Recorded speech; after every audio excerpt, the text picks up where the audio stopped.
information just coming in. 15 BrahMos supersonic cruise missiles were fired at Pakistan military bases, apart from the targeting of 9 terror camps. What does this say of India's intent with the missiles finding their target?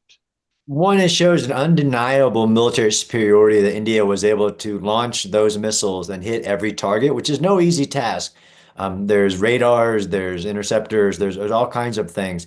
But also shows the precision. India was not going, escalating. It was responding to being attacked both from a terror attack and from the Pakistan military. So those very specific precision guided munitions that can hit within 3 meters, essentially, was a very big choice to make sure they're hitting what they want, to send the exact message that they want, which is we can hit any site in Pakistan that we want, but we're showing restraint as a sign of strength and establishing a new doctrine, basically.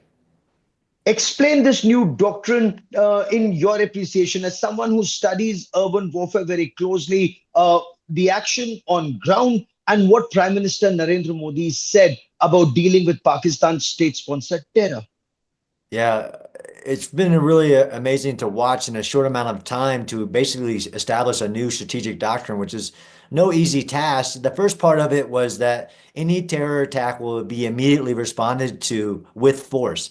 I've been to Mumbai. I've studied the 2008 Mumbai attack. That's a very different approach, even in Balakot in 2019, to say we will respond with overwhelming but precise force to any terror attack. And this is basically establishing a new red line for India not to seek other means and first respond with military force. But then there are other aspects to this which are really important. I mean, the comment about terrorism and talk. So terrorism and then we negotiate and seek diplomatic means don't mix, just like blood and water don't mix. That was a very powerful statement.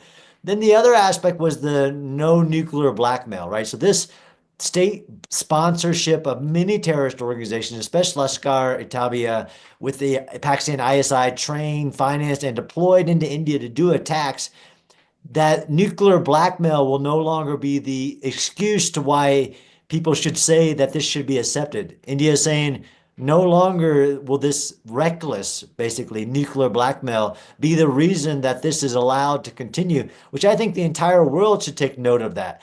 Everybody usually steps in because these are, Pakistan has a nuclear weapon, saying, look, you gotta not respond. You have to keep this at a certain level.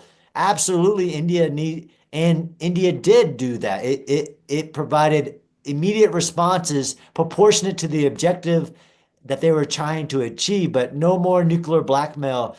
Just because you have a nuclear weapon in the world, let alone if you're a state backer of terrorism, doesn't mean you get to do whatever you want.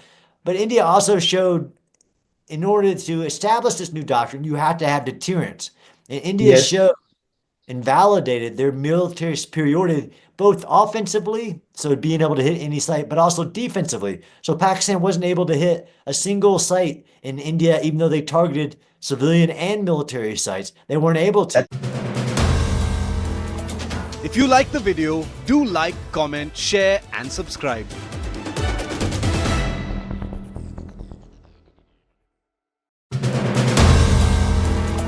If you like the video, do like, comment, share and subscribe.